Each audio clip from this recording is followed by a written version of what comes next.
Hey, hey, hey, familia. Welcome to your daily dose of spice, where we inject a little bit of positivity into your day each and every day. So I want you to Hulk smash that like button, honey, because we are finishing up our series on the Hulk and anger management. And all of April, we are looking within into the eye of spice, and we are finishing that up. Today's April 30th. So we're finishing that up. And I wanted to finish up this Hulk series on anger management. And so if you want to learn more about what we talked about, just go back and watch the past couple of days. I've done a couple of videos and posts all about that.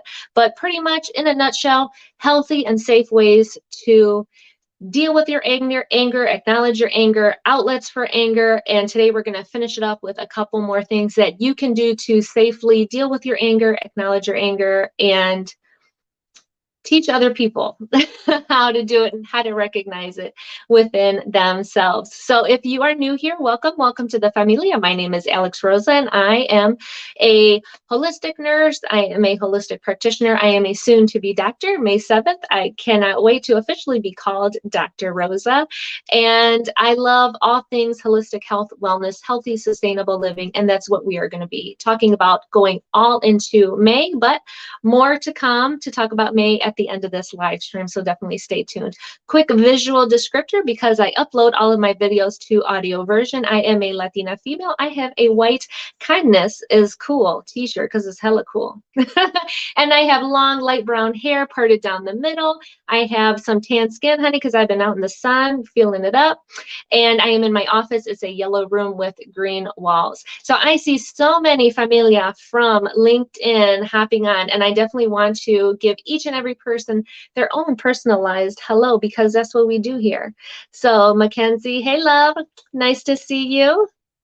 Hey girl, Miss DJ, there we go. Nice, yes, thank you. Yes, hey Shane. Look at all this great familia rolling through. So thank you. Like I said, Hulk smash that like button, share this video, because we're going to be talking about anger management and how to healthily deal with it. So we talked in the beginning about what actually happens to you physiologically, right? So inside of your body, how does the Hulk actually change and turn into the Hulk, right? From Bruce Banner to Hulk.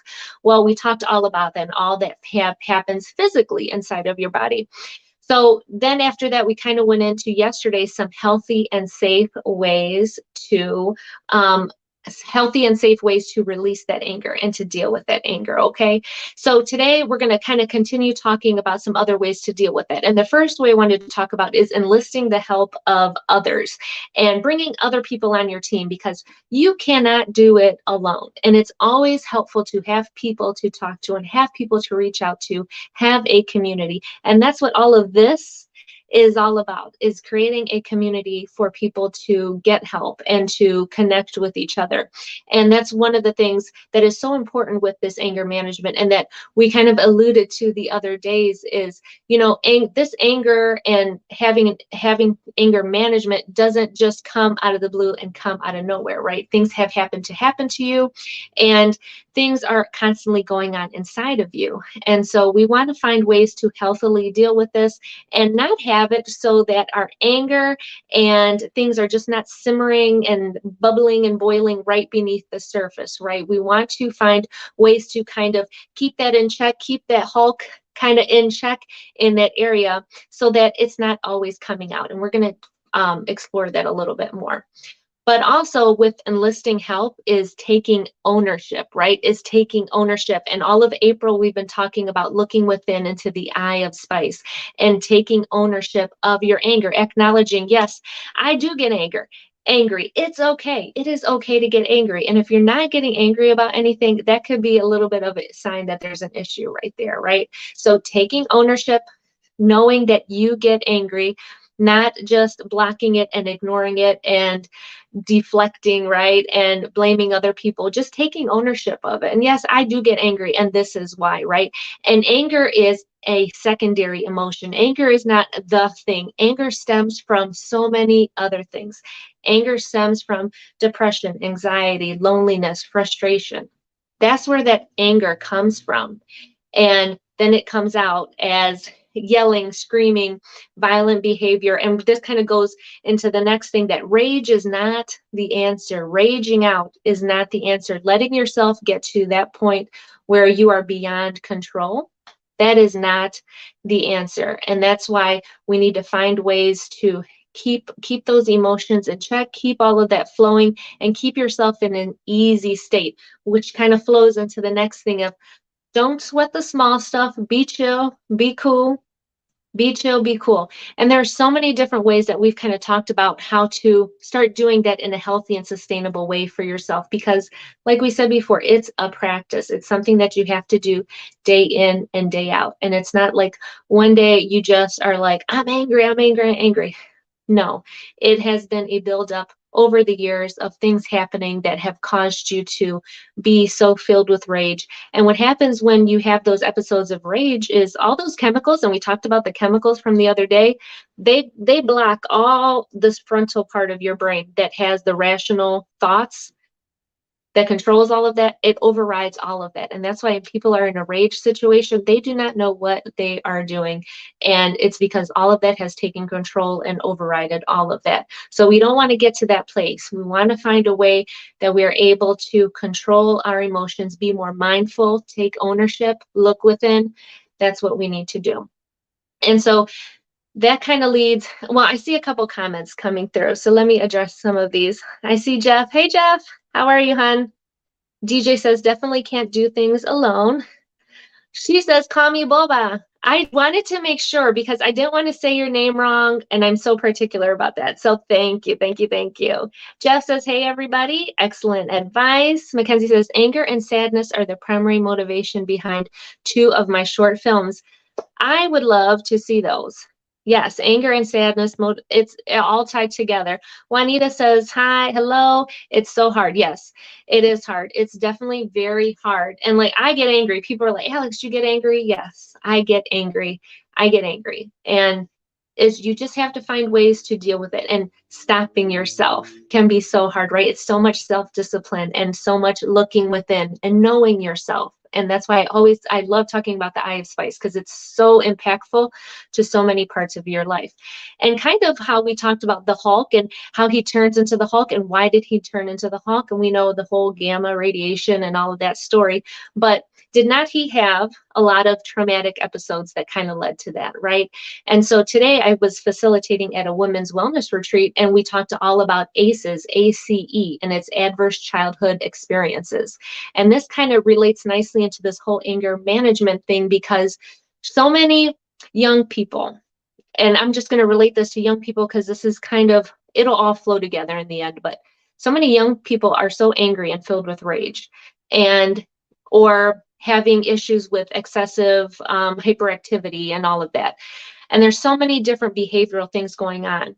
But when we look a little bit deeper, what has caused these kids to be this way? And this is where this ACE score comes into play, and where this ACE study comes into play. And it was a study done in the 90s by the CDC. You can simply go look it up to learn all about it. And you can actually take this test for yourself. And actually, it's a really great predictor. It's a series of questions. They're yes or no, and you get 1 point for every yes.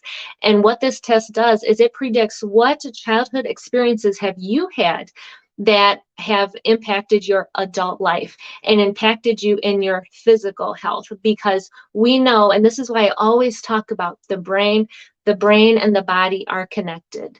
All of those things are connected. So many of our physical issues are connected to mental traumatic events that have happened to us. And so this test asks you very specific questions about, were any of your parents incarcerated? Did you see anybody do drugs? Were you abused? Were you neglected?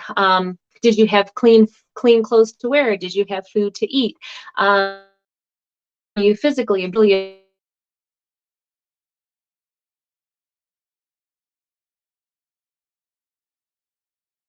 can still hear me or not? Okay, I'm back now. So it goes through all these series of questions, and what they have found and what's been proven by the study, factors that occurred at a younger age set you up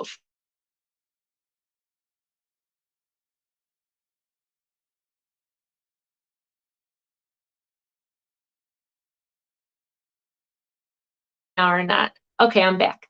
Addiction to or your what the heck was I going to say? Your risk for being addicted to prescription medications. That's what I wanted to say.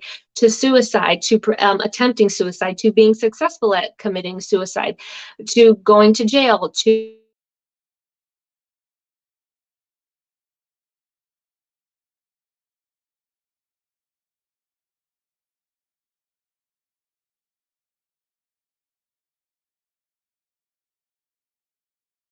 going out on me. Now it's back. It is such a good predictor, and it goes across race, religion, age, socioeconomic, all of that, because everybody has been affected by any of these areas growing up. So taking this test is so insightful, and I would just start with taking the test and just acknowledging what has happened to you can be so impactful, because so many times we bury things that have happened to us, the trauma, the neglect as we grew up. And this can really bring to light and help you to take ownership, because just because you're an adult does not mean that you are a lost cause. You have every opportunity to make a change. And this is what is so awesome about this test, is that you can figure those things out, see it in front of you, and then develop a plan to do something about it, because it's all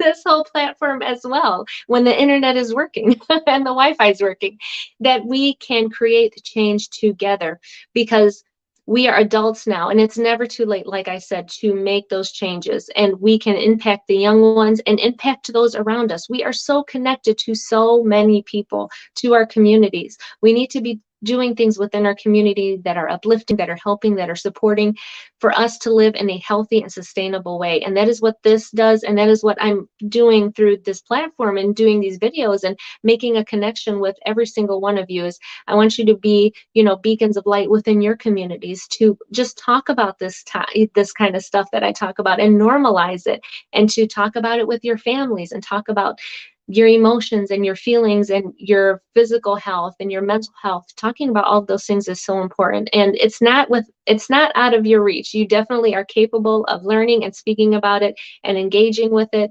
and doing something about it. So I'm looking forward to May, where we're going to dive so much more into our physical health and our physical wellness, and really diving into the brain body balance as we move forward into the next part of May and through the rest of the year. And I'm just so excited for all of this. And so I wanted to say a couple comments. I suffer from panic attacks. Yeah, I had panic attacks for such a long time. It's been quite a long time since I've had a panic attack, but I had horrible panic attacks. And one of the last ones I'll never forget, because it was so bad. I woke up from the middle of being asleep in a panic attack, like crying. Like I remember I woke up crying, having a panic attack, and it was awful. And from then on, I just said, I cannot be living like this. I need to be doing something else. And so I feel you with the panic attacks. Definitely. There are ways to holistically, naturally deal with those. And I can definitely give you some tips and help you with that. And I can even do a couple videos and series on it if that would be helpful for you. But also, I'm a nurse by trade. I know a lot about medications, and there certainly is a time and a place for medications there to use it the right way. But it's also about, what are you going to do on the other end? Like, you've got these medications, but now what are you going to do with your life day in and day out? What kind of systems, what kind of routines, what kind of habits are you going to set yourself up with, so that you are feeling and supporting your mental health in a healthy and sustainable way? What are you going to do? So now you've got this to support you medically with that way, right? Chemically, what else are we going to do? Okay. And it's very possible. There's so many other things that we can do to supplement that, so that we can make that medical side and the holistic side work together in your favor and just give you really incredible results. And it's possible for anybody, definitely. And Miss DJ says, you're always on point. Thank you, Mama. I love her. Follow DJ. She has Silver Fox Talks live stream. She talks about reducing the stigma about mental health and so many other hard to talk about topics. She makes them very accessible, very inclusive, very friendly, very just, you can get into that topic and learn so much more about it. And she has amazing guests on her show that she interviews. Actually, I'm going to be on her show on Monday night. We're going to be talking. So that'll be awesome. But yeah, definitely check her out. Miss Juanita says, please, I got you, girl. And anybody who's watching this and you need help with something, just message me, definitely. And and how are you, honey? Nice to see you. Yeah, it's totally possible to support yourself in a healthy and sustainable way, holistically, naturally, using what's going on, reaching out to your physician or whoever that you're working with if you need to, and supplementing that. It's totally possible. Yes, I got you, Juanita. I got you, girl. So I think we're going to wrap up today's video. I really appreciate everybody jumping on. We talked about anger management, what happens to you physically, how it's impacting your health, because all those levels of stress and cortisol and adrenaline can definitely hurt your body if you have it just simmering and kind of rocking and rolling on ready to go all the time. We need to find ways to reduce all of those chemicals in our body and practicing things that are going to keep you calm and chilled out, like I kind of talked about in the other video. So definitely go check those out. On natural, healthy tips to reduce anger, to deal with it, and to really look within into the eye of spice, like we talked about. So that's all I have for today. Thank you, every single person that popped on and left a comment. I really appreciate it. Hulk smash that like button. Hulk smash the share button so definitely more people can learn about this and join our community so that we can all support each other, because like I said, it's not just you, it's not just me, it's all of us together. And I want you to be out there impacting those people in your community, your families, and impacting them in a positive way so that they can support their health and their wellness. Okay. All right, guys, for a balanced life, just add spice. Take care, and I'll see you in the next video.